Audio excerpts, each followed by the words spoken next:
महाविद्यालय के सभी छात्र एवं छात्राओं को मेरा प्रणाम और सबका मैं यहाँ पे स्वागत करता हूँ। मैं आज आपके सामने सेमिनार वीडियो यहाँ पे बना रहा हूँ इस यूट्यूब चैनल पे।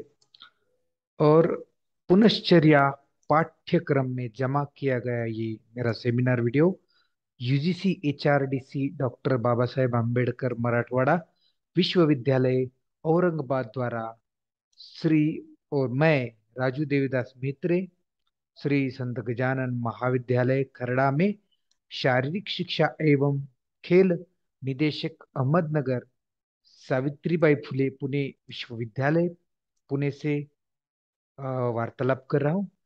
और आज का जो मेरा टॉपिक है सेमिनार के लिए, उस टॉपिक का नाम है पर्यावरण का संरक्षण और जतन करना कितना जरूरी है और बहुत ही जरूरी है। और अभी इसी विषय पर मैं आप सब लोगों को बहुत सारी बातें बताने वाला हूँ, शेयर करने वाला हूँ, और आप वो सुन ले और अच्छी तरह से अपने ख्याल में रखे ताकि हम पर्यावरण और हमारा क्या संबंध है, हम पर्यावरण के लिए क्या क्या कर सकते हैं, ये सब हम इस टॉपिक में देखने वाले हैं। सो सभी अच्छी तरह से इस टॉपिक के लिए तैयार हो जाइए। सो हम देखने वाले हैं कि अ, इसका जो प्रस्तावना है, प्रस्तावना में हम देखेंगे कि पर्यावरण का क्या मूल तत्व है या पर्यावरण की परिभाषा क्या है, पर्यावरण कितना इम्पोर्टेंट है हमारे डेली डे लाइफस्टाइल में। विश्व स्तर पर जो हम 5 जून को विश्व पर्यावरण दिवस के रूप में मनाया जाता है, तो इसके पीछे मुख्य उद्देश्य जो है वो ये है कि भूमि, जंगल, जल, वायु की रक्षा और संरक्षण और उसका जतन और पर्यावरण जागरूकता पैदा करके प्रदूषण को रोकना है। मतलब जो भी जल प्रदूषण है, वायु प्रदूषण है, और जो भी पर्यावरण के अंदर हम पर्यावरण को डिस्टर्ब कर रहे हैं, उसका रोकना कितना जरूरी है, और वो रोकने की कोशिश हम करने की कितनी जरूरत है, और उसके क्या फायदे हैं हम ए, यहाँ पे देख सकते हैं। जैन धर्म की शिक्षाओं में पर्यावरण जागरूकता परिलक्षित होती है। 24वें तीर्थंकर भगवान महावीर ने कहा था, मनुष्य को मारना हिंसा है और इसलिए ऐसा नहीं किया जाना चाहिए। पेड़ों लताओं को भी नुकसान न पहुंचाए, क्योंकि वह भी हिंसा होगी। उन्होंने क्या कहा है कि पेड़ों को काटना वो भी क्या है, एक हिंसा है, क्योंकि उसमें भी एक जीव बसा है, वो भी एक सजीव है। वो एक मनुष्य प्राणी नहीं है, लेकिन उसमें क्या है, जान है। वो जब तक जिंदा है तब तक, वो पेड़ जब तक जिंदा है, जब तक खड़ा है जमीन पर, उसको हमने काटना नहीं चाहिए, या उसको किसी तरह की जो ईजा है वो पहुंचानी नहीं चाहिए। उस पेड़ को संभालना चाहिए, उसकी देखभाल करना चाहिए, यही हमारा कर्तव्य है।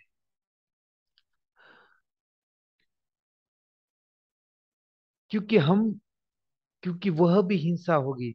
पर्यावरण का संरक्षण और संरक्षण मानव जाति के लिए फायदेमंद है। यह था महावीर द्वारा दिया गया ये शब्द है, ये जो वचन है, ये उन्होंने सबको बताया था। इन विचारों का आज भी जैन धर्म में बड़ी कठिनाई से पालन किया जाता है।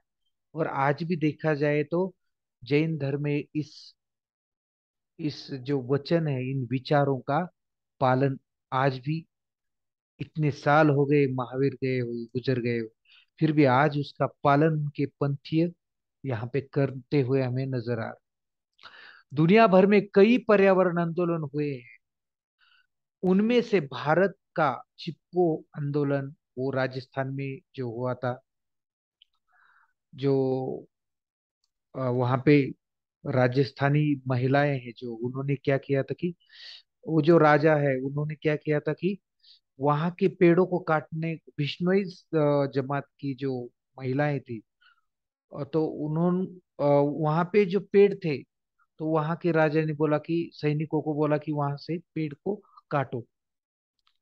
तभी वहां की जो महिलाएं हैं, उन्हें उन पेड़ों से बहुत लगाव था, उन्हें वो उस पेड़ों के वजह से बहुत सारी खुशियां मिलती थी। तो उन्होंने क्या किया कि ये तोड़ो मत, इन्हें से काटो मत, इसलिए उन्होंने उस पेड़ को ही लपेट लिया था, और ना तोड़ने के लिए वो वहां पे आंदोलन कर रहे थे। उन्होंने अपनी जान देकर भी उस पेड़ों को बचाए, इसीलिए इसको चिपको आंदोलन वहां पे बोलते हैं। आंदोलन सबसे महत्वपूर्ण है, बढ़ते शहरीकरण से वनों के विनाश को विरोध करे, इसलिए 1974 से तत्कालीन उत्तर प्रदेश और अब उत्तराखंड राज्य का हिस्सा कई जिलों में पेड़ों के वध को रोकने के लिए इन पेड़ों को गले लगाओ, पेड़ों की रक्षा करने वाली हजारों महिलाओं ने दुनिया का ध्यान खींचा है। विशेष यानी इस सब का नेतृत्व स्थानीय महिलाओं ने किया। भट्ट इस आंदोलन के मार्गदर्शक और सुंदरलाल बहुगुणा इस आंदोलन को कई राज्यों में ले गए।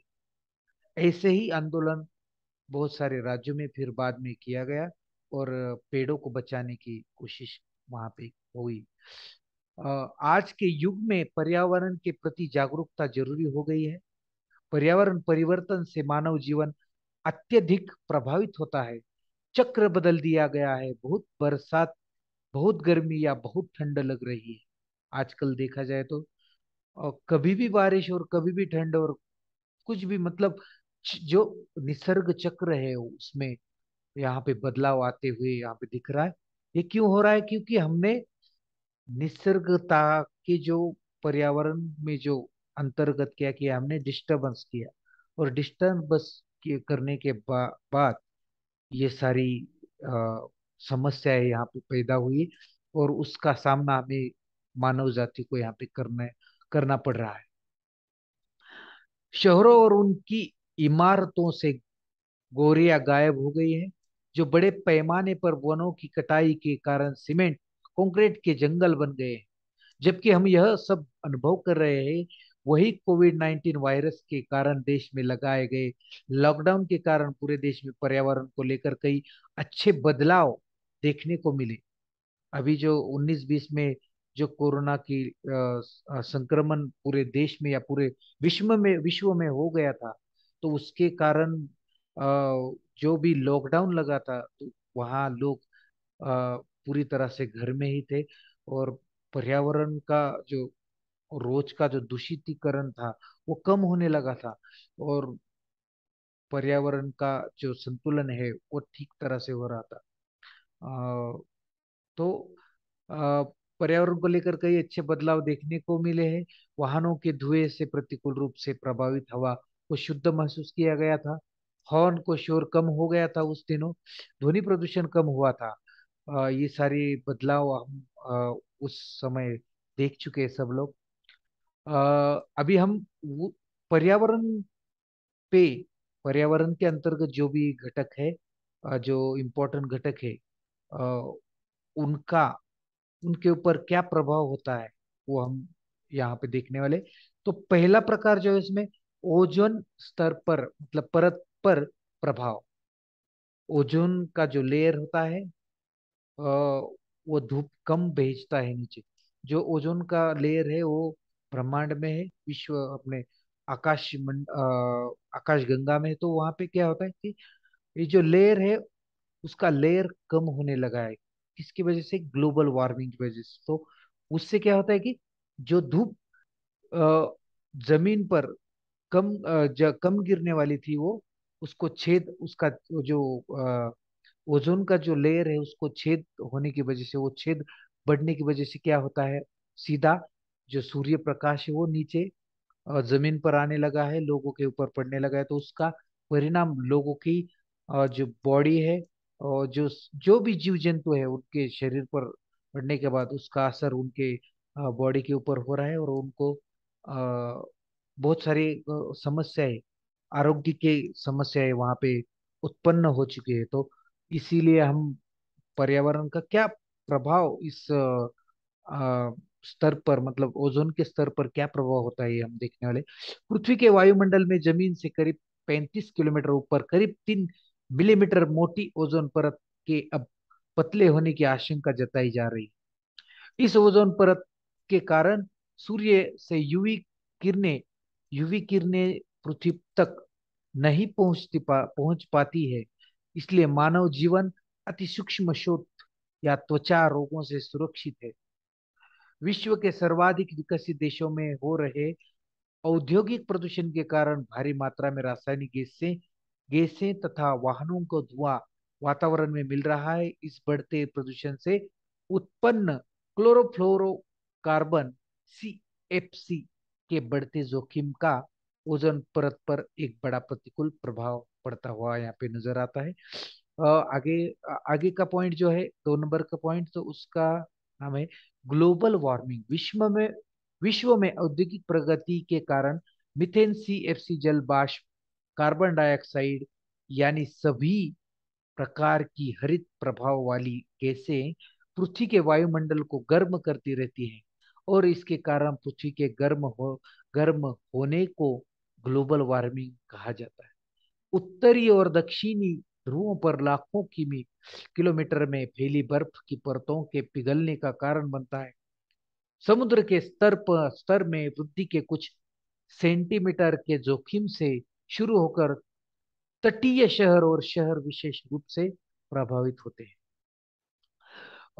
और आगे देखा जाए तो मरुस्थलीकरण में वृद्धि, मतलब हम सीधी भाषा में बोला जाए तो वाळवंट जो होते हैं, जो रेती के जो बहुत बहुत सारे पर्वत लगे जाते हैं राजस्थान में, रेगिस्तान में, तो वो उनकी संख्याएं बढ़ने लगी है। तो वो कैसे बढ़ने लगी है, तो वैश्विक तापमान में वृद्धि और बड़े पैमाने पर वनों की कटाई के कारण भूमि का मरुस्थलीकरण में परिवर्तन बढ़ रहा है। इसके साथ ही कृषि के लिए भूमि की बढ़ती आवश्यकता तथा फलस्वरूप वृक्षों की कटाई के कारण कुछ वर्षों के लिए कृषि उत्पादन प्रदान किया जाता है।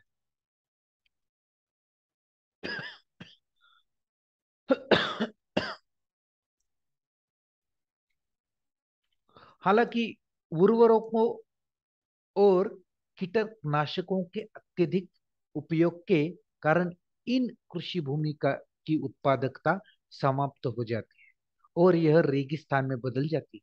विश्व की 6.1 मिलियन हेक्टेयर भूमि में से लगभग 35% भूमि मरुस्थलीकरण से प्रभावित हुई है।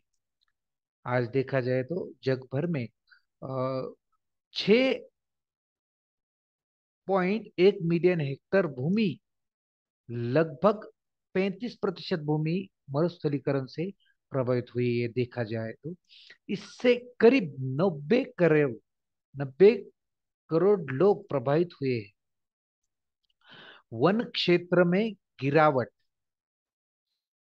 कृषि शहरीकरण की आवश्यकता के कारण वन क्षेत्र जो दुनिया का लगभग 30% है, अब घट रहा है।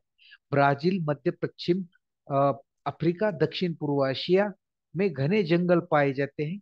अमेरिका, ऑस्ट्रेलिया जैसे देशों में लाखों एकड़ भूमि पर जंगल जंगल की आग के कारण बंजर हो गए हैं। यह बेकाबू आग वैश्विक गर्मी के कारण यह बढ़ता नजर आ रहा है। पांचवा मुद्दा है अपशिष्ट की गंभीर समस्या, मतलब जो घन कचरा है उसकी बढ़ती हुई समस्या को हमें फेस करने की दुविधा यहाँ पे हो गई है। आज विश्व में अपशिष्ट जल प्रबंधन संतोषजनक है। इसके बिना अरबों गैलन सीवेज को नदियों और महासागरों में अनुपचारित छोड़ दिया जाता है। हर दिन लाखों टन कचरा इस वजह से पैदा होता है कि इसका सही तरीके से निपटान नहीं किया जाता है। कचरे को जमीन में दबा दिया जाता है और कचरे को आंतरिक रूप से संसाधित किया जाता है और इसके दूषित पदार्थ मिट्टी में मिल जाते हैं। इससे आसपास के क्षेत्रों में भूमिगत जल दूषित हो जाता है और उसी पानी को हम पीते हैं, सब नागरिक, सब पीपल हम पीते हैं। तो उससे क्या होता है कि के लिए पानी पीने के कारण हमें बहुत सारी बीमारियों का सामना करना पड़ रहा है। और उससे हमारे हेल्थ, आरोग्य, हमारा जो मानव जाति का आरोग्य है वो समतोल पूरा गिर रहा है, पड़ रहा है। लिए कुओं के माध्यम से उपयोग करने से बीमारियां होती है, बढ़ती है। अ, तो देखा जाए तो ये सारी जो पॉइंट्स है हमने आज इस सेमिनार में लिए थे, तो एक तरफा देखा जाए तो इस इस पर्यावरण में जब हम कुछ भी अ, कुछ भी हम मतलब कुछ भी ऐसी बातें करते हैं जिससे पर्यावरण को नुकसान पहुंचता है, अगर हमने पर्यावरण को नुकसान पहुंचाया तो पर्यावरण हमारा भी नुकसान करता है। तो हमें ये बात अच्छी तरह से समझ लेनी चाहिए कि पर्यावरण कैसे संतुलित रहे और उसकी वजह से हमारा जो आरोग्य है वो कैसे सदा के लिए अच्छा रहे। अभी इस सारे मुद्दों का, सारे पॉइंट्स का हम निष्कर्ष यहाँ पे निकाले हुए हैं। अब वही निष्कर्ष हम देखने वाले हैं कि क्या निष्कर्ष है इसका, और हम ये देख रहे हैं भी।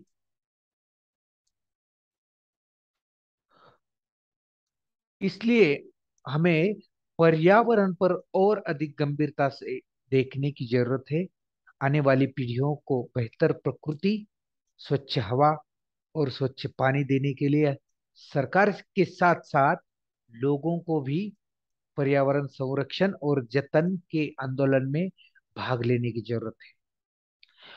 केंद्र और राज्य स्तर पर पर्यावरण के अनुकूल कानून बनाने और इसके कार्यान्वयन के लिए सरकार और हम सबको जिम्मेदार होने की जरूरत है। यह अपेक्षा की जाती है कि हर कोई कम से कम एक पेड़ लगाए और उस पेड़ की अच्छी देखभाल करे और उस पेड़ को अच्छी तरह से पाले पोसे और उसको बड़ा करे, ताकि उससे अच्छी तरह से बहुत सारे ऑक्सीजन हमारे जीव प्राणियों को मिल जाए और हमारी सेहत अच्छी अ, हो जाए और पर्यावरण के प्रति जागरूकता पैदा करके उसे जीवित रखें। इससे ही प्रकृति का संतुलन बना रहेगा और पर्यावरण के संरक्षण और जतन में हमें जरूर मदद मिलेगी। तो यही सब इम्पोर्टेंट है, महत्वपूर्ण है, ताकि हम, हमारा देश, हमारा विश्व, हम पर्यावरण रहित रख सकते हैं, आरोग्यदायी हेल्दी रख सकते हैं जब हम पर्यावरण का अच्छी तरह से संभाल, देखभाल और उसके साथ अगर मिलजुल कर रहे, तभी हम जो भी ये पर्यावरण का प्रकोप हमारे जिंदगी पर, जीवन पर होता है, उससे हम बच सकते हैं। सो मैं सबका शुक्रगुजार हूँ। आप सबने इस मेरे लेक्चर का अच्छी तरह से ध्यान देकर अच्छी तरह से सुन लिया और उसे आप आत्मसात करोगे और अपने स्तर पर पर्यावरण की देखभाल करना शुरू करोगे। यही मैं शुभकामनाएं करता हूँ और सभी को बधाई देता हूँ कि आपका आरोग्य हेल्दी रहे, आप फिट रहे और आप पर्यावरण से जुड़े रहे। मैं आप सबका तहे दिल से शुक्रिया करता हूँ और ये लेक्चर यहाँ पे समाप्त होता है और मुझे आप जाने की आज्ञा दें। जय हिंद।